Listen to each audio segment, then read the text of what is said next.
Welcome to today's NABS Talk, the parenting blend with Tobi Asare. It's great to have you with us. Now, if you're new to NABS, I'm going to tell you all about us. If you already know NABS, welcome back.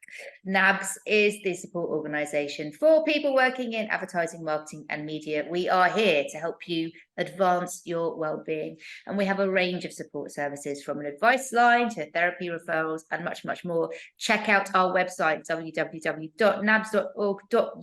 I don't know why I said www, no one says it anymore, but anyway, here we are with the marvelous Tobi Asare, and this is going to be a really great hour.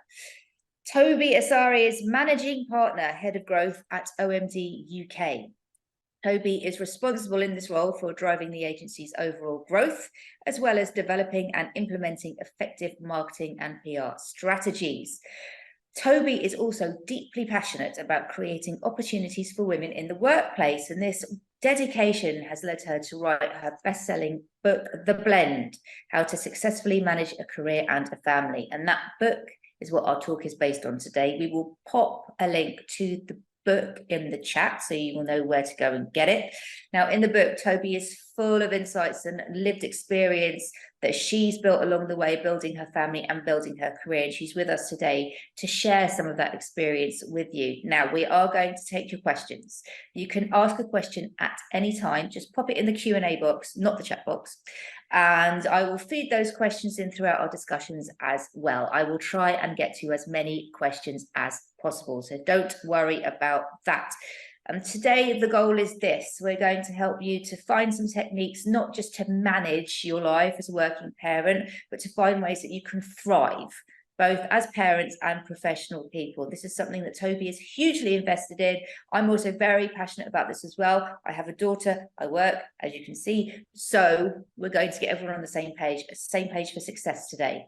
Tobi, welcome. Brilliant to have you. How are you? Thank you so much. I'm doing really well. That was such a kind intro. I was just like, lots of it. I was just like, is that me? Is that It's me? you. Apparently. It's you. I mean, the thing is, we speak the truth at NABS, and you have been such a trailblazer. You started when you were on maternity leave, didn't you? You started your first website. Tell us a bit about that.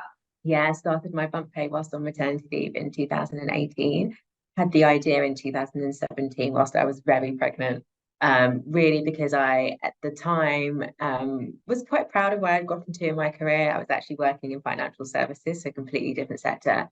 I was running a team of almost 40 people. As a business, we had just done an acquisition, and I'd flown around Europe to tell clients about this acquisition. I felt like I was flying, but also really wanted to start a family, and also had this crippling fear of, well, now I am starting this family. How do I continue with this success?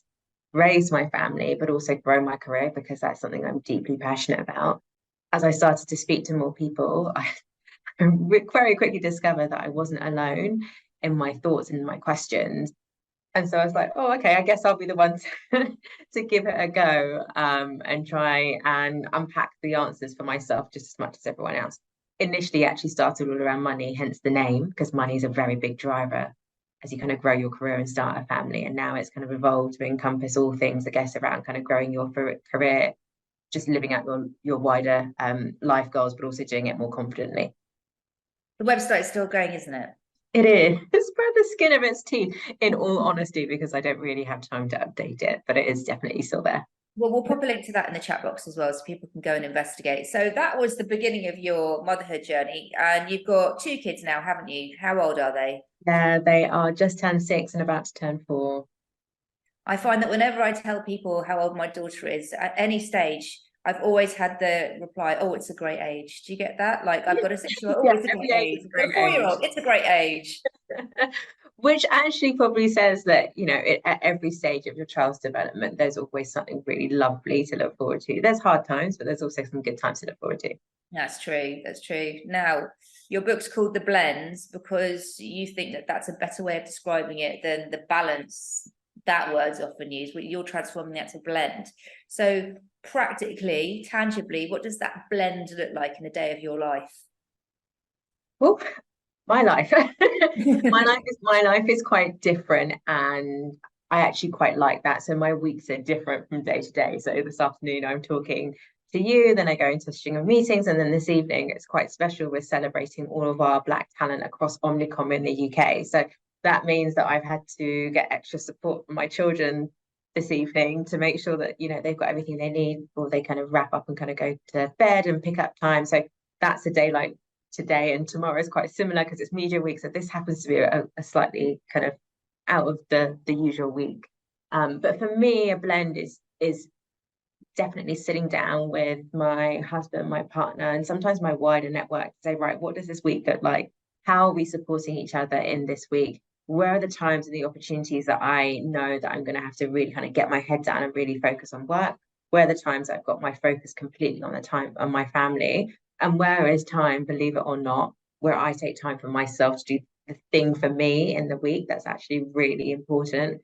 I love going to the gym. I really have a very strange way of going to the gym and making it happen, but doesn't mean I can always necessarily do that. Sometimes it is honestly for me, shutting the door, closing my laptop, walking around the block, which sometimes takes me about 10 minutes, and coming back to my desk just so I can get that fresh bit of oxygen to kind of keep me going for the next stage. So for me, the blend is looking at my life and the season that it's in, and understanding the different elements or different ingredients or the different things that I need to support me at that particular time.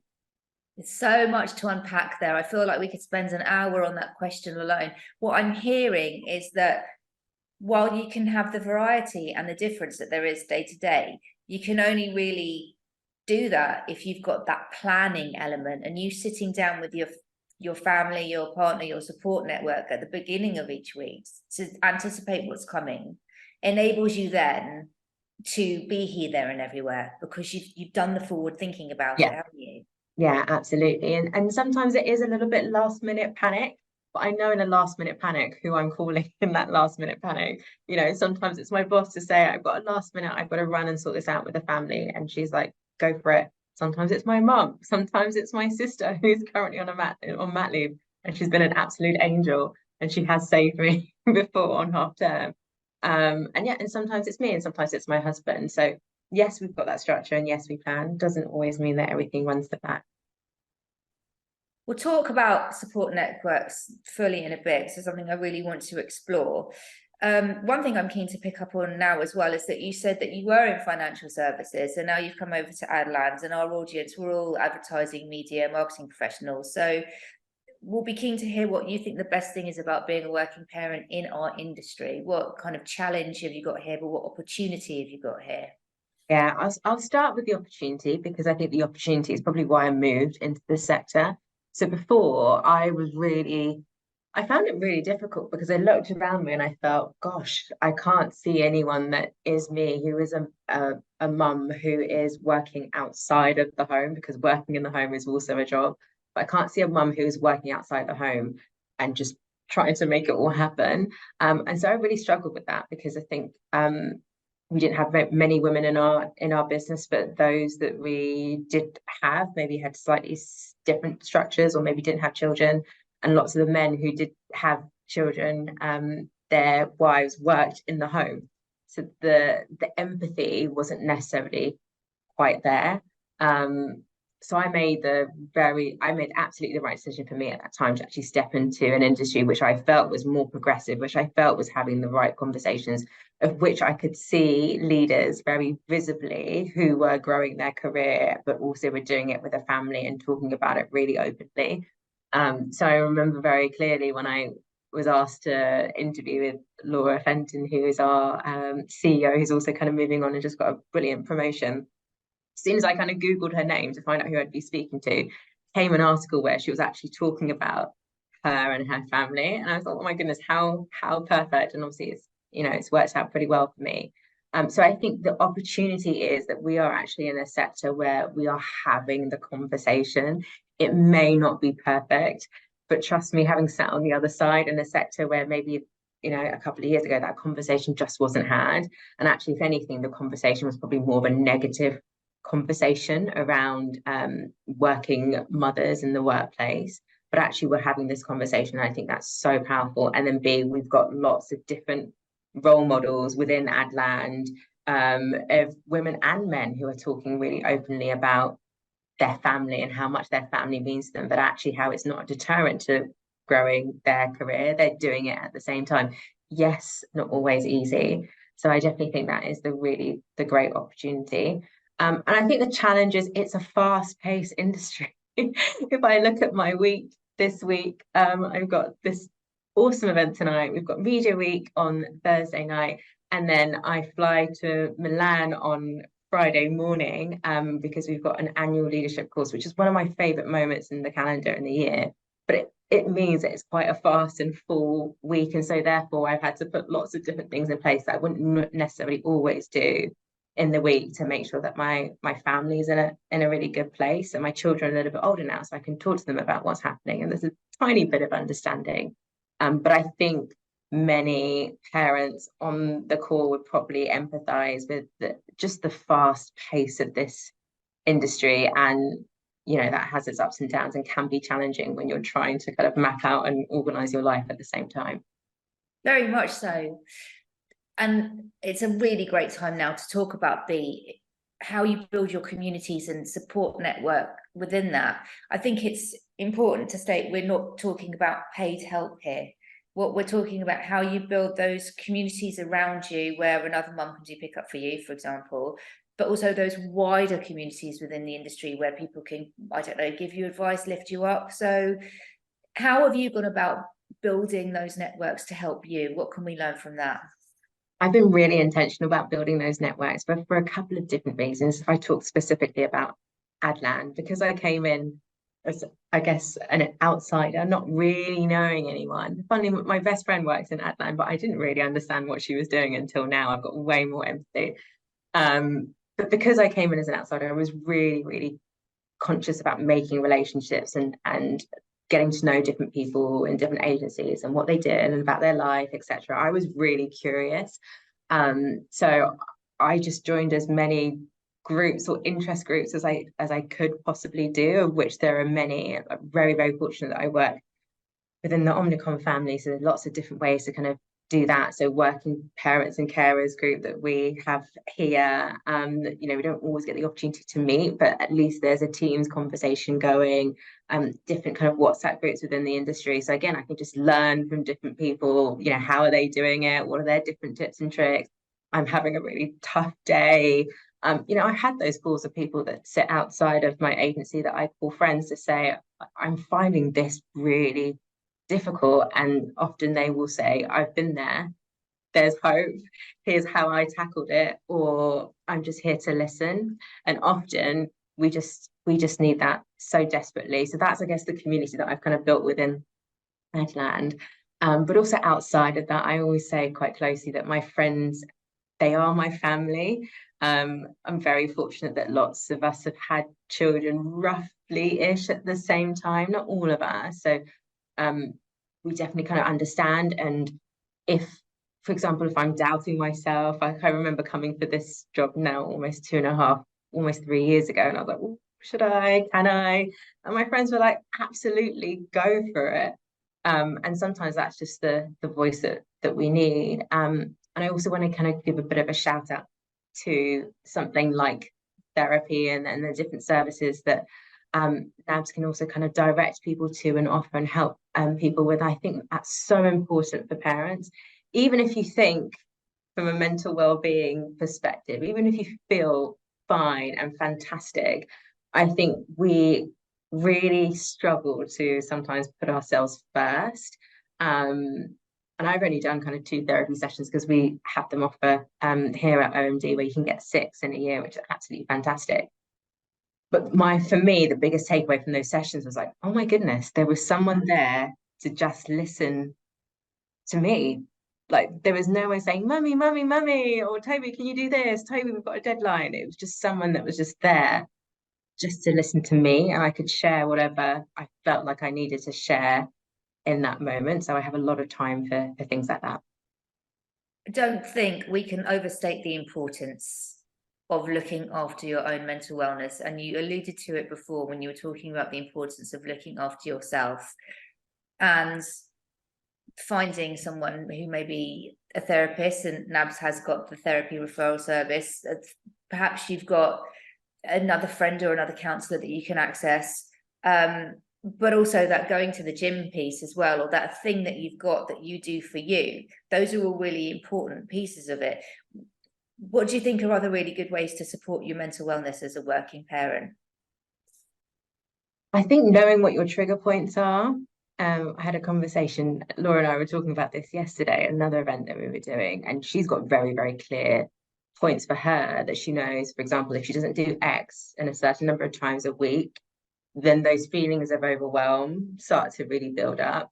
So it's either maybe keeping a physical diary or a bit of a mental note. Where do I feel that I've got that feeling in my throat that's kind of rising, where I'm feeling like, well, this is a bit too much? Like, what is that thing that's been the catalyst for that feeling?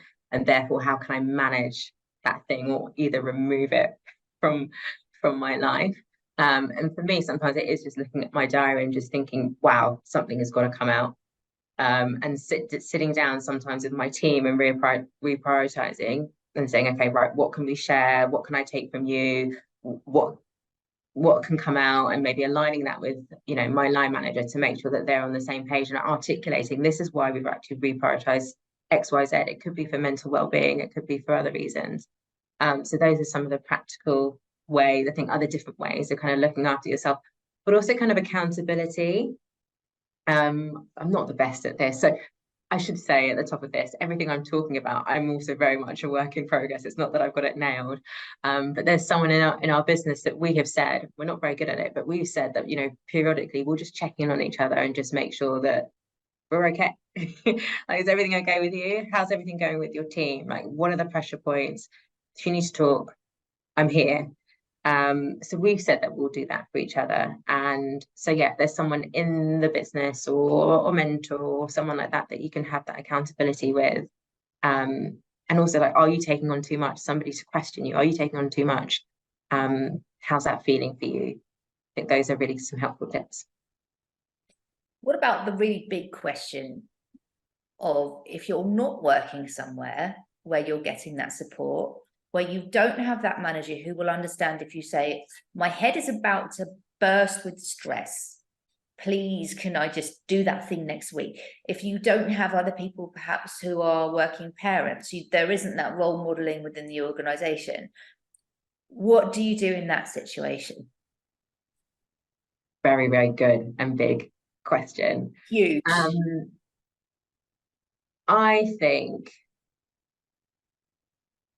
it depends. I do think there's definitely power in numbers. So possibly if there are maybe different people that are working parents either within that company, or maybe there's a smaller sector of you where you can kind of band together, and if there are common themes and common problems, and sometimes tackling them together can be really, really powerful. This is something again that we were talking about yesterday, but it can be really, really powerful. So therefore it doesn't feel like you're this one-man band striking this beat of the drum, and it can be quite hard if you're trying to do it by yourself. But if you can gather in numbers together, and it may not necessarily be that it may not be parents working together, it may be people that have wider caring responsibilities as well, that if you can kind of band together and find some common issues, but actually some different options or different solutions that you could present, then maybe sometimes there's more power in numbers. I'm also a really big believer, because I've done it myself, I'm a really big believer in genuinely having some really honest conversations with yourself, in the sense of, are you in the right place for you? Is your skill set valued? Can you thrive? Because I think when people have the right support systems and the right structures, you can absolutely fly. I think I'm such a, not to toot my own horn in any shape or meaning of the word, but I think I'm such a living example of that. I was probably in an organization where I wasn't happy, I wasn't being valued, I wasn't being understood, and my work was still fine and it was still okay, but I was miserable. And moving to an organization where actually they do value my skill set, and I can have these conversations, if not by myself, I can have them in a group, and we can enforce the right change and put in the right solutions. And I've got a team that listens. Like, I just feel that once you're in the right environment, just like a plant, you will absolutely bloom, thrive, and flourish. So that might be a bit of an internal move, that might be looking altogether at kind of a completely new organization. But there are brilliant managers out there, and there are brilliant organizations out there that do absolutely support working parents. It's sometimes just doing the hard work within yourself, and then the hard work to try and identify them. I have a little bit of a matrix in the book. Again, it's not a perfect solution, but I've got a little bit of a matrix in the book that helps you to identify, I think, what the sweet spot is for working parents if you are looking to make a move. I don't think we can understate what a big task that is, and how challenging looking for a new job can be if you're mentally not feeling at your best because things aren't going well at work, and you've got the kids to look after, and maybe the market is not great for your particular role, and that it might take a few months for you to find something that you want to apply for. How can you keep yourself going during that tricky time? Yeah, it's hard. I've done it. And I've done it in the depths of COVID, with my children were very, very small. I think my daughter was 1 at the time. She had just turned 1 when I decided, and my son was 3 when I decided I need to take a move. The way that I always encourage people to go about it is to start with your immediate network and friends, and to have conversations, not necessarily to say, oh, I'm definitely looking for a role, but I think it's also important to identify the type of work that you may or may not want to do.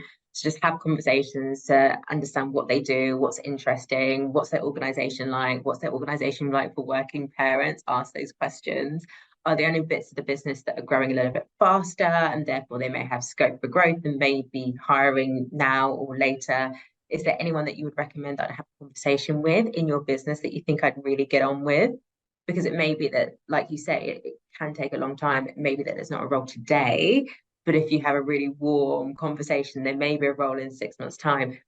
Things change really quickly in our industry. They do. And therefore, if there is a slight change in pivot or change in focus, and all of a sudden you've got that relationship there, a lot of these roles are filled with people that people know. So if you can make those connections and relationships with people that people know, I think that's just definitely a really, really good place to start. But I'd say, you've got to, it's worth it, is what I would say. As much hard work as it does take to find the right job, it is absolutely worth doing. So I encourage people to keep having those conversations. It takes literally one yes to change the trajectory of your search. So don't give up hope. So you're either going to be in a position where you can affect change in your team and your organization by banding together with either other parents or other people with caring responsibilities, or you're not. And if you're not, you've got some tough questions to ask yourselves, and possibly a lot of work ahead. You can get into another situation that will suit you better. Looking to you as an example of how that's happened. Yeah, absolutely. And it's not to say that you can't affect change in yourself by yourself. You absolutely can. Before I was going on maternity leave, and the other organisation that I worked for, there was no real maternity pay policy. It was statutory, and we were prepared to make statutory work. But I felt for an organisation of that global scale that statutory wasn't good enough. So I absolutely forced change in that sense, and made sure that we had a pay maternity policy literally 2 weeks before I went on maternity leave. So it's not to say that you can't enforce change, but I think often change can be slightly easier if you group together. Someone has just messaged Anonymous. Hi, Anonymous. Hi, Tony. I was made redundant while pregnant earlier this year. I mean, there's a lot to say about that, isn't there? So I won't have kick days. And now I have the pressure of finding a senior to head of job while caring for twins.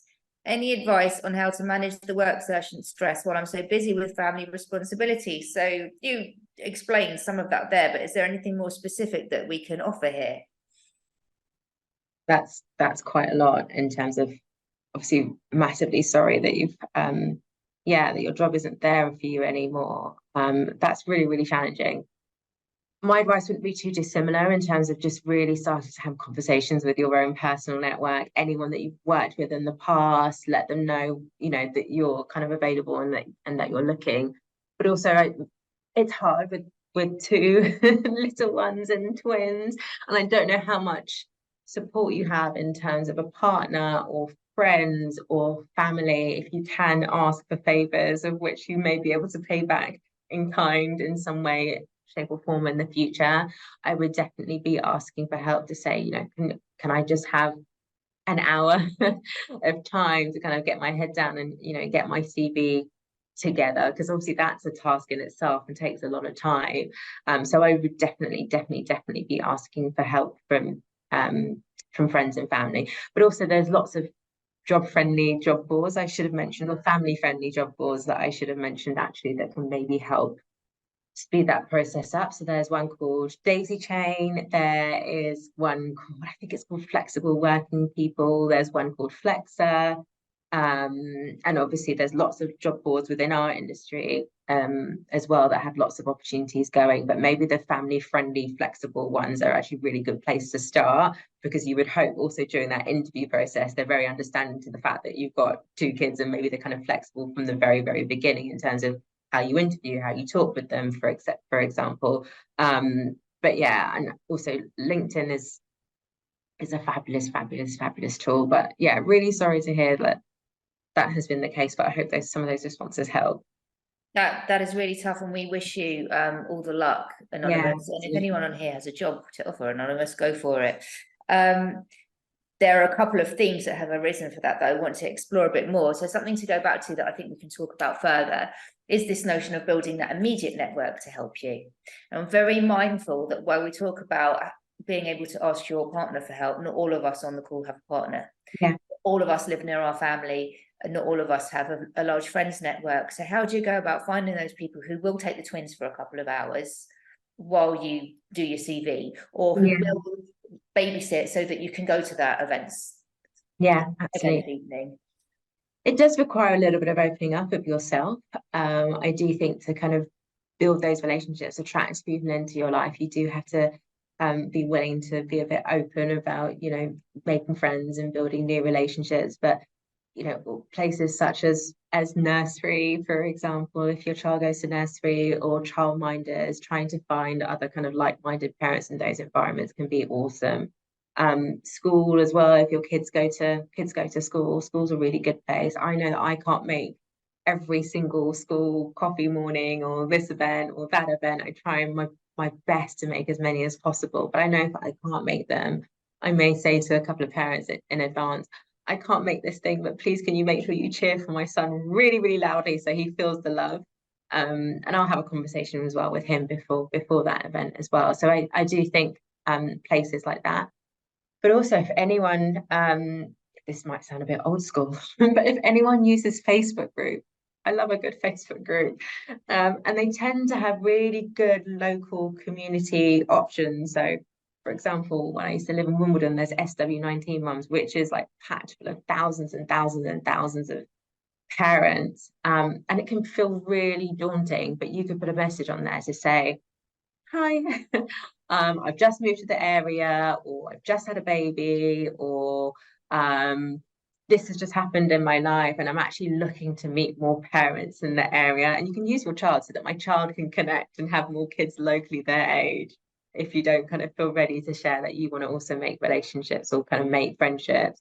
It's a great way to kind of start a conversation. You'll be so surprised. Lots of people will be like, oh, I've got a child that age and we live really close by. I'd love to see if there's a couple more people that would want to do a play date or something like that. And then hopefully organically, some more kind of people that you connect with can come from areas like that. There's a lot to be said, I think, for strategically getting in there first with an offer as well. Not that I'm suggesting that the mum of baby twins is going to be able to do this, but if you're the first person to say, anytime you want to have your kid over to mine for a play date so you can get on with some work, feel free. So then you put that first action out, so then you will get it in return.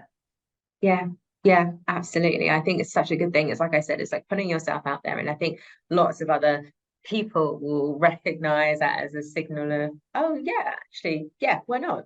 Yeah, definitely. And also, if you're worried about having nothing to say to people, well, you have your kids to talk about and you can just yap about that all day. So that's that ice broken. Here's something to address as well. So if you're looking for a new job as a working parent, how can you sound out? that the firms you're going for are family friendly. You mentioned at the top of the chat that you saw someone at OMD who was writing very proudly about being a working parent. So I guess getting onto Campaign the Drum, LBB Online, you know, any of our great trade press, and having a look to see who's writing about how they're a working parent in the industry. That's a good first start. What else can we do so that we don't end up going from one bad situation into another? Yeah, I do a lot of stalking. I would do a lot of stalking and a lot of kind of digging to really understand that culture. And I talk to a lot of people, as many people as possible. Like I said, I wasn't necessarily in the industry, but I knew some people who were in it, and some people were kind of sitting on the edges of it. And I asked one of my friends who was kind of sitting on the edges of it, I was like, have you heard of this agency? What's it like? She's like, I don't know, but I will ask a friend of a friend of a friend who I think knows. And so yeah, opportunities like that to ask people, I think, are really, really, really important. You know, you could go on forums like Glassdoor, but they tend to be disgruntled people on the whole. There's a lot of angry people on there. So it can be very misleading. But I also do think there is a hunch and there's a feeling that you get sometimes in the interview. And I'm not saying that you should necessarily absolutely mention your family in your interview. You don't have to. I don't necessarily recommend doing so if you don't feel comfortable doing so. I did in my interviews to see what kind of reaction it gauged. But again, that's a very, very personal decision to make. But I do think you get a bit of a hunch of, is this going to be somebody that fully has my back and is very supportive and actually invests in people and invests in their teams? I don't think it necessarily matters as to whether somebody has a family or not or gets it, but do you feel that that particular line manager or that particular organization really invests in their people and really believes in the transformative power that people can have when they're in the right place and space on a business and on clients? I think if you get that feeling from an interview, you're definitely starting off in the right place. Definitely. I think you have to know what your boundaries are and you have to stand by them. So I will give an example. I went for an interview at another company, not Adland, before I got my job at NABS. And I said, I only want to work 3 days a week. That's what I was doing at the time. And, you know, Mondays and Fridays, I'm with my daughter. And then their response was, yeah, well, you might get a call at 4 o'clock on a Friday and we'll need you to action it. I knew that was a direct response to me telling them, here is a boundary, here is what I can and can't do. And then they made clear, well, actually, we need you to work in a different way. I mean, I was lucky that it was that transparent, and I knew, well, this isn't going to happen because I will just end up in a terrible situation. Yeah, absolutely. Or sometimes I've asked the question in interviews before, obviously I came to work here, was kind of, what's your working day like? What's your pattern like? And I could tell sometimes just from that question of, we're going to get on not so well. So maybe this isn't the right opportunity for me. Or actually, I can see that we maybe work in quite a similar way and probably have quite similar values in terms of how we structure our day. And therefore, actually, you know, there are lots of different subtle questions you can ask if you don't want to ask the very, very kind of direct question. Some people are very happy to ask direct questions too. And if you're happy and comfortable to do so, then that's also very fine. If anyone's got an example of a question they've asked where they've got a really useful answer, do share it in their Q&A box. Now, we've got some more questions coming through. Everyone's anonymous, which I totally get because it's a really sensitive subject. And the important thing is that you're reaching out to us with the questions. So thank you for that. So first anonymous, hello. Thank you for holding the session. You're welcome. Pleasure to have you along. My question, can both parents be equally as ambitious? I'm getting this question a lot. As hard in their career at the same time, or does one have to give? My sense at the moment is that if you both push as hard at the same time, then time with the kids tends to dwindle, which isn't what I want. Help. Oh, that's a big question. This has been question of the week. I tell you this. Can both parents have it at the same time? I think, not to kind of get out of it, I think it depends. I think you have to, if you are going to do it at the same time, I think you have to sit down and have a really honest conversation about, this is what I think it's going to take. This is what I think it's going to take. Can we honestly do it with the lifestyle that we want to lead for our family? If we think that we can, what do we therefore need to make it work? Because it's impossible for you, I think, to both go for it and actually not put any structures in place. To me, that means that you know, you as a family are taken care of, you as individuals are taken care of, you as your relationship is also taken care of. I think it would be a miss if that conversation, that very, very honest conversation wasn't had. And that, I think that honest conversation has to come down to money, it has to come down to time. It also has to come down to like, what do you think the daily rhythm of your lives are now therefore going to look like? What are the things that you're going to say yes to as a family? What are the things you're going to say no to as a family? And what are the things that you're going to need as a family to basically make that work? And then sometimes it might be a conversation of, we might need to phase it for different reasons, or you both decide, actually no, we're both going to do this at this particular level because we believe that is manageable. But everything is up for discussion and conversation, and it doesn't necessarily have to be fixed. I would very, very highly recommend kind of reviewing that decision and conversation on a quarterly, monthly basis and check in. Is it still working for us? It's hard. And I think that the check-in is really, really, really important because people's priorities change. And therefore it's just checking in, you know, are we still on the same page? Is this still working for us? I think it's really important to recognize that situations change, mindsets change, needs change, your mental and physical health changes. And so you have to have an element of flexibility and keep checking in with each other to see that your setup's still working or whether you want to alter something. And it's fine to alter, it's fine to adjust. Yeah, absolutely. It's so fine to alter and it's so fine to adjust. And we're adjusting in our household every single day and every single week, and we're finding new tactics and we're asking for help more. Like, this is what I honestly believe. I honestly believe that as careers grow, the more you need to ask for help, or the more you need to get comfortable asking for help. And so now I'm very comfortable asking for help as much as I can, and sometimes that's help from my team to say, can we all lean in on this thing a little bit more because it will take the pressure off here, because I now need to lean into this, for example. Or someone on my team yesterday had a family emergency and it just meant that we were really lean yesterday. But absolutely, we do that for that particular person because it's important we move and act as a team.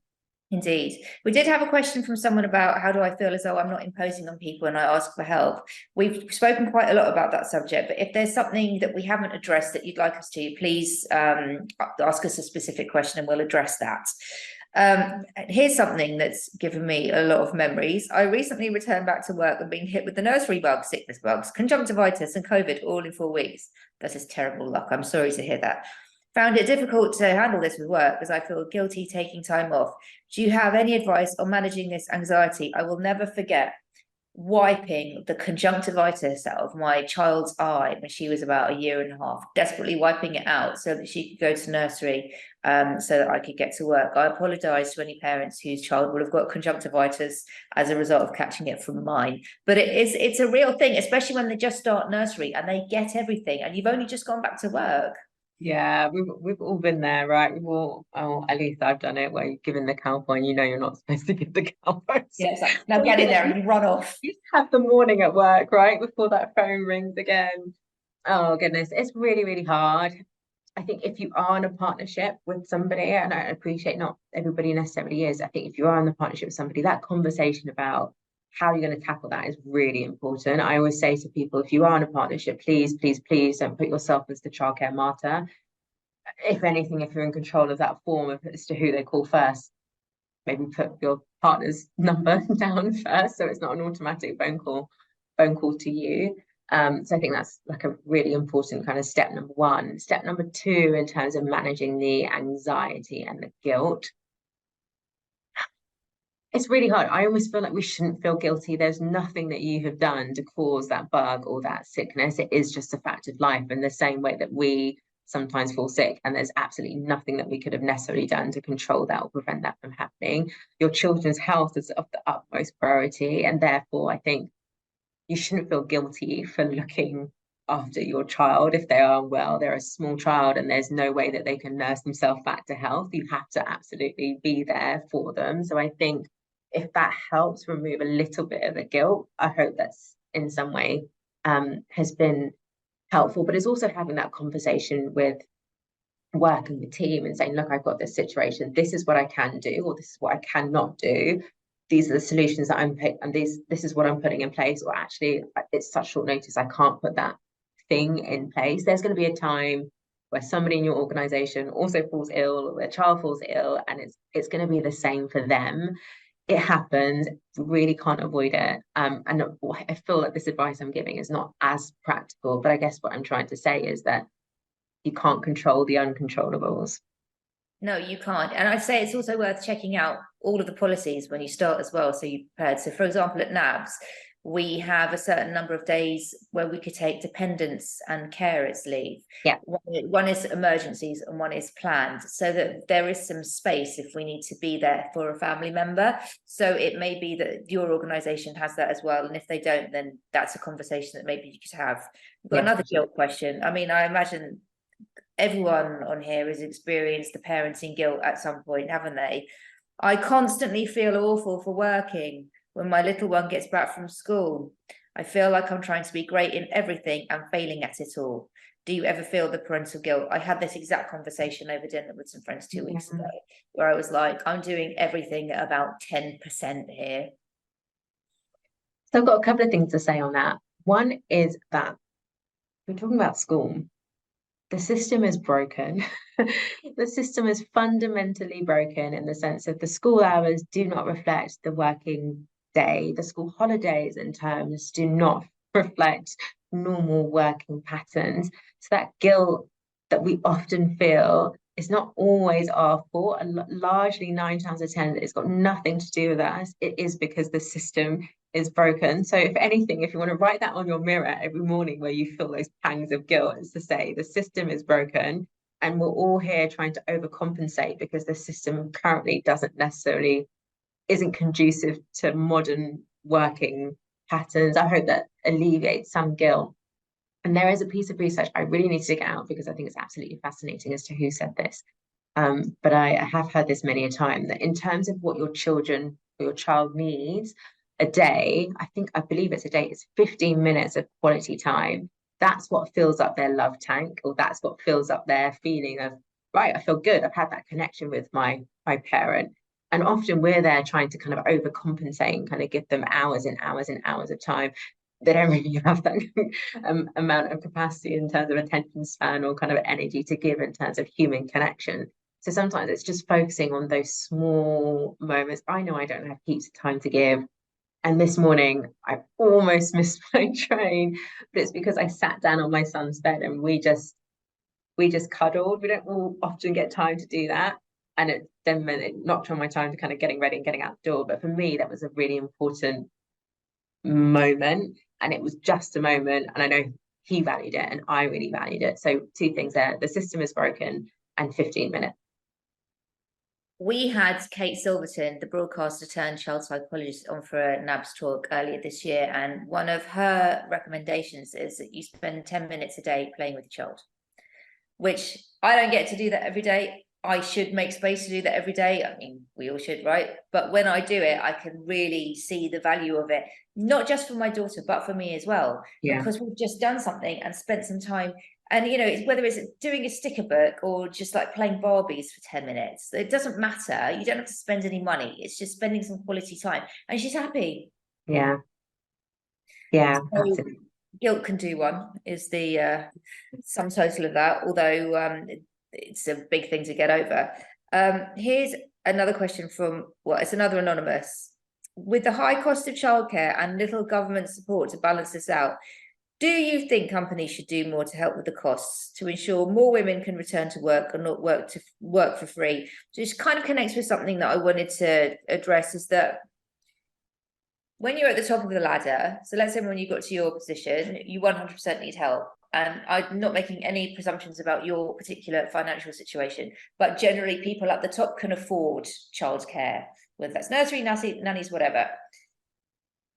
But when you're in that middle bit where you're trying to get to the top, you can't afford that. So what do you do about that? Because it seems a bit chicken and egg, like you need the support to get to the top. And should companies be helping out here? It's so hard. I can't say that I'm at the top, but it's really, really hard. I have felt it as for being 6 years of a parent, I have definitely felt it. We felt it. The question, should companies do more? I think if companies in a position to do so, and yeah, absolutely, if they're in a position to do so and they actually genuinely believe, and I think lots of companies believe in the value that parents add to the workplace, not always necessarily in a financial position to kind of make that investment to support working parents. And there's lots of different schemes. Often you find that the larger companies can do that because they've got more buying power in that sense to kind of buy into those schemes, kind of help those employees with childcare. Absolutely, yes. We've got two very specific offerings that we now have within our group. Really lucky that we have that. But yeah, not every company is absolutely in a position to do so. There are some things that perhaps companies can do that kind of buys that engagement, or at least sends a really positive signal to say, do you know what, we see you, we can't necessarily always help financially with this thing. So it could be things like, you know, having a week that celebrates or puts a focus on work as parents and carers. One thing that we did here actually is we got carers and parents to write open letters. And I think that just opened everybody's eyes in the agency to the invisible that you just have no idea that people are kind of dealing with. And I think empathy goes a long way. That these start to get people to think about, right, what is it that we need to do to make sure that our employees have what they need. But yeah, the cost of childcare is crippling for so many, and therefore I understand Absolute why. nightmare, isn't it? Yeah. And actually, the Prince's Trust, they've got it's not a new strand, but they've got a pillar of the work that they're doing called Women Supporting Women, but it's focused on women under the age of 30 largely. And so for anyone that is really struggling, for example, you need childcare to go to a job interview, they will help. So there are different kind of opportunities and support out there like that. So the Prince's Trust is definitely one that I know off the top of my head, but it's really hard. It needs to be fixed. Like I said, the system is definitely broken. 100%. Leading to a question about school holidays, which has been one of my bugbears this year. Another anonymous, hello. Do you have any suggestions on how to manage school holiday childcare for those of us who only have the standard annual holiday entitlement? So one thing I would add here is that you can get unpaid parental leave, and I think it's a total of 18 weeks that everyone can access until your child is 18, while acknowledging that that is unpaid leave and not everybody will be able to use that without encountering further difficulties. Yeah, that's probably the one that I was going to to point the finger at immediately. It's unpaid. You have to sit down and do the maths, because obviously unpaid is like a massive decision to make, but you might have to do the maths at the very top of the year and think about very strategically where you're going to use your annual leave, versus if you had to pay for childcare during the summer, would you then technically still be out of pocket because you're paying for someone else to kind of do that childcare during the summer? But yes, definitely parental leave is something to look into. And you know what, sometimes if you don't ask, you don't get, in terms of actually just speaking to your employer and saying, look, this is the situation, I would like to reshape my benefits package, so you may take a bit of a sacrifice elsewhere to give you more time on annual leave so that you can cover more of the summer holidays, for example. So do you have access to a travel benefit, for example, that you don't use? Could you in theory make a swap because you don't use it, so then use that allocation or that pot of money, theoretical pot of money, elsewhere to your benefit? So it's absolutely worth having the conversation, because you never know, they may be in conversations to kind of review benefits, because often that does happen, and making sure that the benefits actually fit the people's needs that are in the organisation is obviously really important. I know there are some organisations that offer childcare vouchers, and those childcare vouchers can be used for some holiday pay schemes. Yeah, absolutely. And again, I hate this word like swaps with friends, but sometimes, and it also depends on the age of your child, but you're saying school child, so I'm assuming they're a little bit older. I've noticed my son is now at an age that if you get him with one of the friends that he absolutely loves, they will just entertain themselves for hours. They may come down in like 2 hours time and ask for a snack. but maybe if you've got that other parent there that you get on really well with, and you're kind of working at a desk together or at a dining table together, and the kids are kind of playing upstairs, in a way they're kind of looking after themselves, you're just there as adult supervision. So sometimes we do have to think a little bit creatively about, you know, days like that where we can think, right, okay, can't necessarily afford to pay for childcare, still need to get some work done. Yeah, what are the different creative solutions that I can come up with? How do you approach anonymous? Again, how do you approach anonymous? This is from anonymous. How do you approach a conversation with a manager when feeling massively overwhelmed with life and need a sick day? I've taken a sick day before due to this, but I feel like I'm telling a fib. I'm not being transparent. On the return to work, I make up this elaborate lie about having had the flu. I'd much prefer to tell the truth. What were we saying about empathy before? Yeah, and I think if you are, I can't remember the description that was kind of said there, but I think if you are feeling overwhelmed, I think, I'm not a doctor, my sister is a doctor and she's very good at this and she has really great language for this. But I think if you're feeling to a point of overwhelm where you're feeling like you can't even bring yourself to do something that is a normal kind of everyday activity, I think you need to question your mental well-being, which has an equal importance to your physical outwardly well-being.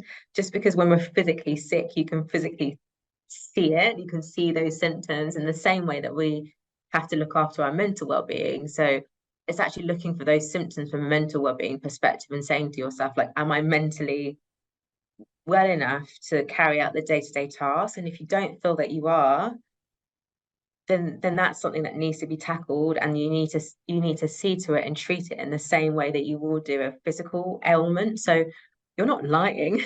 I think society has made us feel that if we're not kind of dragging ourselves on the floor, we're still fine.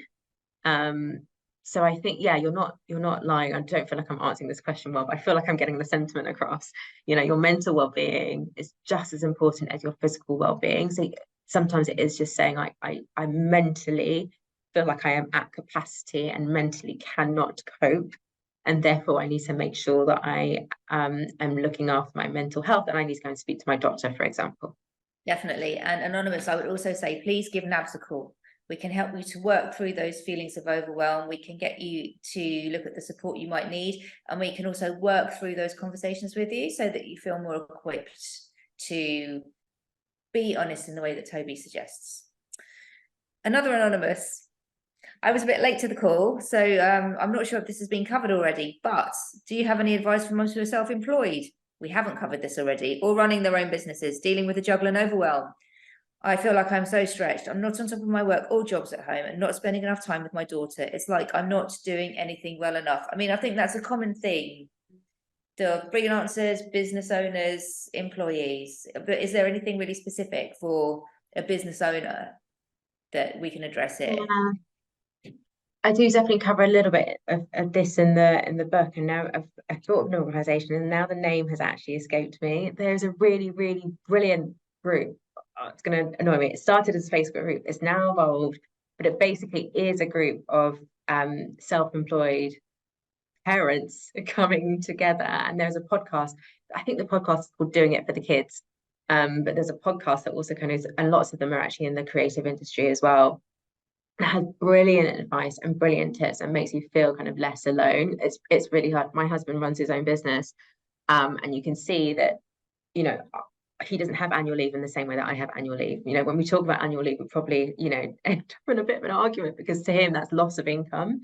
But and in the same way that in the way that it's just not for me. So I think I definitely empathize in the need of feeling that overwhelm, but knowing that if you take a break, that may impact your income. And I think I'd give the same advice to anyone. It is finding those little moments and pockets of time, even though it feels like you're robbing time from all the different things and pressures and things that you need to do. But it is absolutely finding those little pockets of time for yourself, and working out your work week and looking at where are the breaks and where are the pressures, or is it working with somebody else who's self-employed and freelancing and you're both parents? Can you do it from at the same time, at the same table, maybe once a month?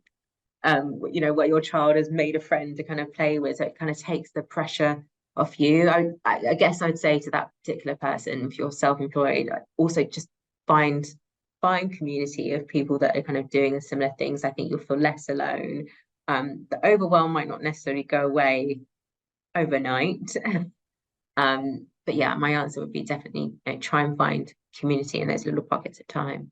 Definitely. There is also an organisation called Leapers, which is for freelancers in our industry. So they will be well worth checking out as well.